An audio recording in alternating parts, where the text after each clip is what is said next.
Good morning, everybody. Welcome to Coffee with Dr. Scott.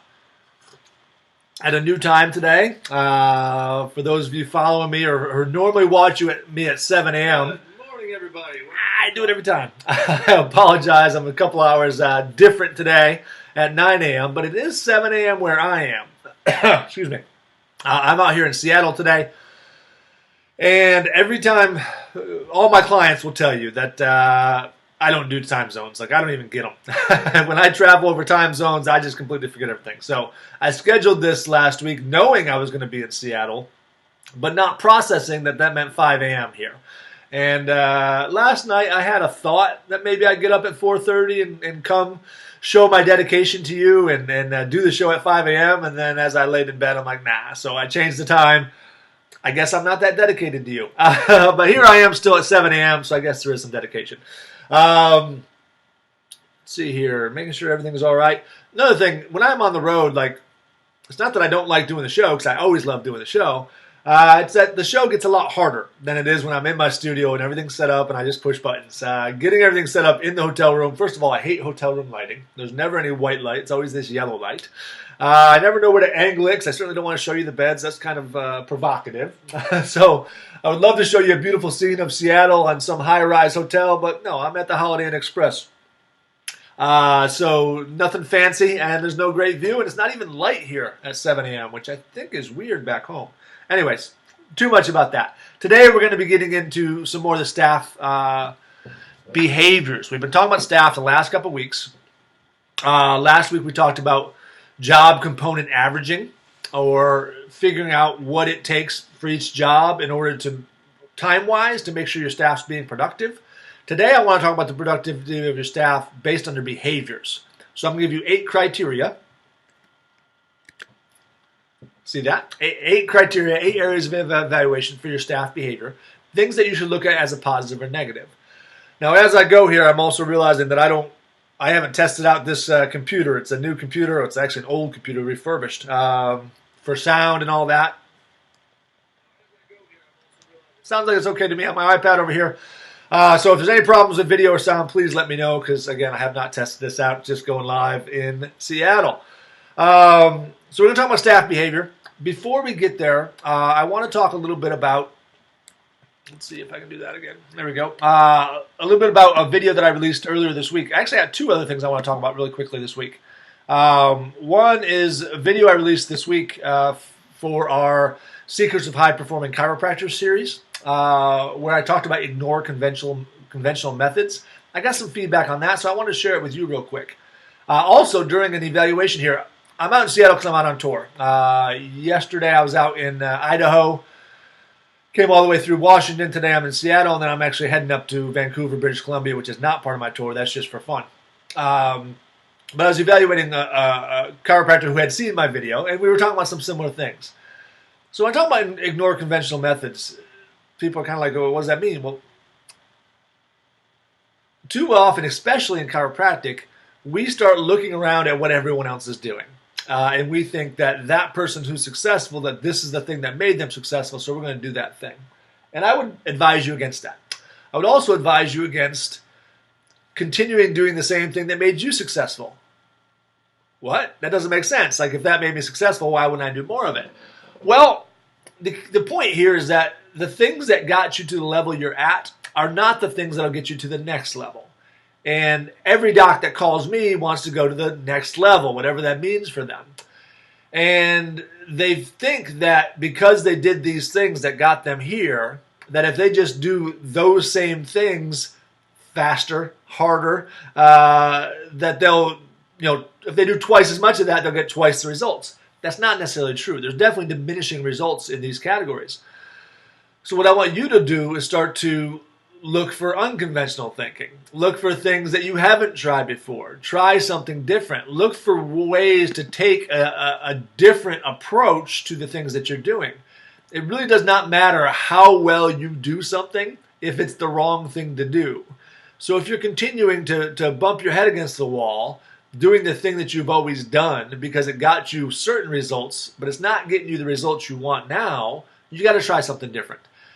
That faith in what has become familiar for you is always the trap, right? You get stuck in it. I often talk about the fly on my window. So pretend it's a window back here. That fly keeps hitting that window, thinking that that's the way to get out there. It's what's familiar to them. Meanwhile, I always have my garage door open about 10 feet away, and they can fly right away and get the freedom that they wanted, but they keep banging their head against the wall. That's you, Doc. That's you in practice. That faith in the familiar for you is exactly what's going to keep you right where you are and never let you get to that next level or expand or do the things that you want to accomplish next.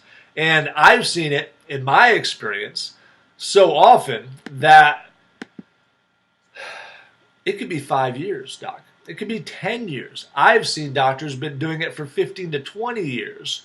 Where they tell me, I've been here for so long and I've wanted to grow, I just haven't been able to. And I'm trying so hard and it's frustrating. And, I can't scale this thing because they keep trying the conventional methods. And when we work with them and we change some things, we try something new and we get some good energy in there, the practice just takes off very easily. And those docs then say, I wish I called you 15 years ago. Try that now, whether by yourself or hit me up while I'm out on tour. Again, right now I'm doing the Pacific Northwest. I've actually got a trip back to the Pacific Northwest still yet this year. But I'm going to be on the entire country over the course of this year. The rest of this year. So where are we? Is it almost October? It's fall now, right? Oh, no, it's fall. Which brings me to the question of the day. So if you're watching, question of the day, Halloween or Thanksgiving? Which is your favorite? I actually really like Halloween. I never did. I was never in college. I didn't love Halloween, but with the kids, they just have so much fun. I love Halloween, but Thanksgiving is my absolute favorite holiday of the year. So looking forward to it. I don't wish forward for many things, but I just love Thanksgiving. I love the whole attitude of the holiday. It's just my favorite day of the year. So I go with Thanksgiving. Let me know down in the comments below if you're a Halloween or a Thanksgiving person. Anyways, point of that was I'm circling the entire country. So I got north central, then northeast, then southeast, then south central, then southwest, then northwest again over the course of these next, 2.5 months before I shut it down for the Christmas season. I got a couple personal breaks in there and all that too, but I've got 6 trips left. I'm hitting the entire country. So if you're wanting to have me come into your office to do a practice evaluation while I'm on tour, I think there's a link in the description. Make sure you hit that. And we'll get together, do that practice evaluation for you. I basically write up an action plan for you, telling you exactly what you should do, how to ignore conventional methods, how to get out of what's familiar for you and do something different that will definitely explode your practice. All right, let's get into those staff behaviors because that's really, really important stuff. That's not the one I wanted. That's the one I wanted. So, again, there's 8 things that I want you to look for in behavior. We've talked about that job component averaging, which is the tasks. Can the person do the tasks? Now I want you to look at their behaviors and see if they're in or not. And I want my staff to be all in. I want them to be committed to the job, love the job, have it as a priority in their lives. And that it's not always the case. So I want you to look at these 8 criteria and kind of see where your staff is at. I want you to evaluate them on a pass or fail grade. Positive or negative is really the way I do it. So give them a plus or give them a negative, and at the end we'll tally up those points and see how positive this staff member is for you. So first thing I want you to look at is how often they're missing work. I meet with a lot of doctors, and in talking to doctors, they sit there and they tell me, well, this staff member is great, but they're always late for work. They take a lot of days off, and sometimes that has to do with kids, and I get it, especially if you're hiring a mom. Because that's what fits into your front desk, with no benefits and all that kind of stuff. There's a lot of reasons why we end up with that. But if that staff member chooses other things other than their kids, so don't get me wrong here, there are reasons to miss work. There are reasons to be late. But if it's habitual and we don't have really good valid excuses, then that shows their commitment to your practice, right? So how often are they missing work? Give them a positive or minus in that score for how often they're missing work. Number 2 is downtime while they're on the phone. I want you to look at that. Now, it's normal in a chiropractic office to make a phone call and be on hold for a little while, especially if you're calling insurance companies. What do they do with that downtime? In my on-site evaluations, I've seen many times where the staff member is just sitting there, or they pick up their phone and they're doing something on their phone while they're waiting on hold here, or are they continuing to work? Again, to me, that shows me their motivation, their desire to help you grow your practice, and you want to evaluate that on a positive or negative scale. So when they're on downtime on the phone, what are they doing with that time? Are they still producing? Are they still being effective? Are they knocking out a couple of those job component averaging tasks that we could get done while they're still waiting on the phone? Or are they just sitting there on hold and letting the time go by? Number 3, how do they socialize with the other workers? How do they get along? I've seen many an office where there might be 4 to 8, 10 staff members, and there's just one that sticks out. There's just one that doesn't quite socialize as well with the others. And when I've seen that person no longer in the practice and a new person comes in who does get them along, I've seen the practice take off.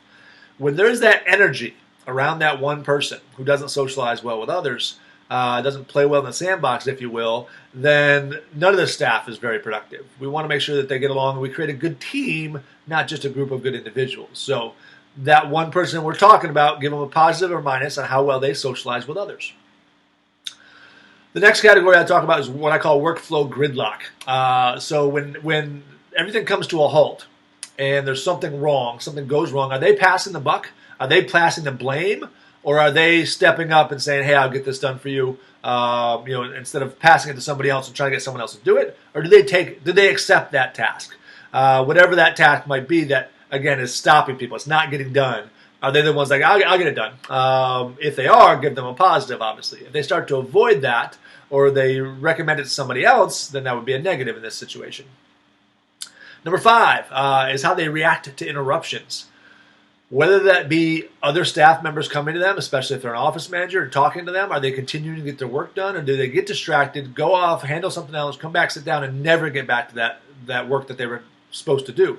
Do they still finish their checklist at the end of the day, even if they're interrupted by staff or, God forbid, they get interrupted by those patients, right? Those darn patients that continually want our attention. I'm kidding, obviously, but if you've seen as much as I've seen being in offices, you would see people visibly huff when a patient comes in because they get distracted from their work.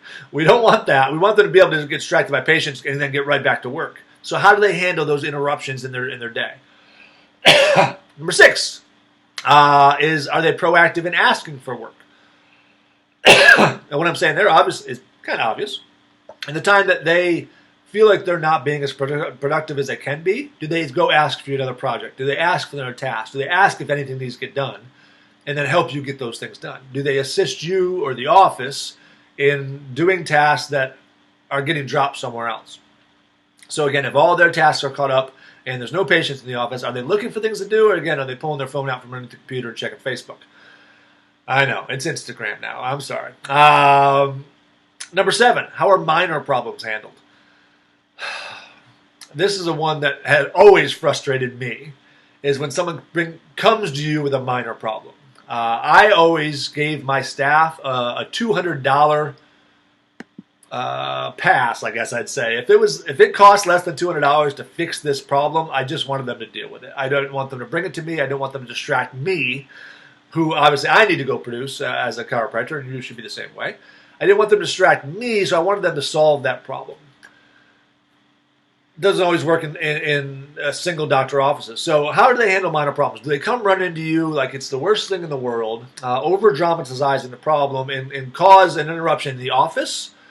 Or do they just deal with it? Or, another one of my rules is if you're going to bring me a problem, at least bring me a potential solution. Tell me the problem, what the problem is, great. But then also say, I think we should do this. And even if that idea sucks, I want you to bring it to me so I at least know you tried to fix the problem. So how do they handle minor problems? Give them a plus or minus. And then the 8th one is, what are their priorities? And again, I don't expect my job to be a priority over anybody's kids or anybody's family or their spouse or anything like that. But I do expect it to be a priority in their life. During the hours that we're paying them to be there, I expect it to be their priority and for them to want to help you grow. I want them to be focused on that growth. And while they're in the office, again, other than emergencies from home or stuff of that nature, I want it to be their priority. So how would you rate their priorities in the office? Is it a plus or a negative? So I want you to take these 8 categories that we just talked about, and I'll go through them again here real quickly. And I want you to grade them on plus or negative. So give them a positive, negative in how often they're missing work, their downtime, what they do with downtime while they're on the phone, how they socialize with others in the group, what they do with workflow gridlock. Do they pass the buck or do they accept it? How they react to interruptions. Are they proactive in asking for work? How they handle minor problems, and what are their priorities? So take those 8 things, evaluate each one of your staff, give them a plus or negative. I would want them to see nobody's perfect. I don't expect 8s in anybody. And if you're giving them an 8, you're probably delusional. I've talked about it a couple times these past couple weeks that some staff that's been around for years and they don't get the doctor tells me how great they are, but when they leave, we find out how great they weren't. So be honest here. Don't just be caught up in the person that you've always had there to say, oh, they're great. When I do my on-site evaluations during my tour, I often ask them to grade the staff. And when I hear 10 out of 10, I ask, on a 0 out of 10 scale, where do you put your staff? And when I hear a 10 out of 10, I'm like, there's got to be something they could be better at, right? If they were perfect, I think the practice would be, you wouldn't be calling me because they would be able to run the practice for you and with you. 9 out of 10 is still questionable. 7s and 8s is what I expect as far as a really good employee. So in this situation, I expect a 6 or a 7. That's a really good employee. That's somebody that's a keeper and we can build a practice around and have us to help to grow that practice. Anything less than that, you might want to consider getting some bullpen people on so that we have the opportunity to make a shift or a transition there. 6 or 7 is great. 8, you're probably delusional. But evaluate your people, see how you go from there. Because next week, I should be home in the studio, so I'll be a little less discombobulated. Next week, we're going to be talking about bonusing the staff, incentivizing them, motivating them through money as well as other means. Because, as I always say, you can't make a good employee just with money. But it's very hard to make a good employee without money, without that bonus, without that incentive. We can't motivate them unless we have some sort of carrot out there. So we'll talk about bonus financially as well as some other things that you can do to get your staff motivated, get them incentivized, get them to take ownership in your practice and want to grow it for you. So make sure you stop by next Thursday for that. Please leave a comment down below on Halloween or Thanksgiving, which one is your favorite here coming up in the fall. And just engage with me. If you'd like to hit me up for my tour, there's a link up above. Talk to y'all soon.